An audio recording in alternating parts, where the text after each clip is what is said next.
আজ যদি ফিলিস্তিনের রাস্তাটা ক্লিয়ার থাকতো, কোনো ভিসা টিসা লাগবে না, টাকা লাগবে না, এক মাসও যদি লাগে দৌড়াইয়া যাইতে। এমন আশেক এই জমিনের মধ্যে আছে, আমার পয়গম্বরের আশেক, কাফনের কাপড় মাথায় পেঁচাইয়া এমন একটা দুর্দিত ওখানে যাইয়া শাহাদাত বরণকারী মাজলুমদের কাতারে গিয়া বেঈমান ইহুদির মোকাবেলায় দাঁড়াইয়া নিজেও শহীদের পেয়ালা পান করত, মুসলমানের জন্য জীবনটা বিলাইয়া দিত। এমন আশেক এই জমিনে আছে না নাই?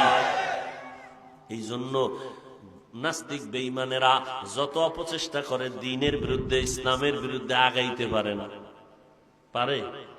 আর আমগো পক্ষে তো আল্লাহ আছে, নাই আছে না? ইন্নাল্লাহা মা'আস সাবিরিন, আল্লাহ আছেন। যে কারণে করোনা, স্কুল বন্ধ, কলেজ বন্ধ, ব্যবসা বন্ধ।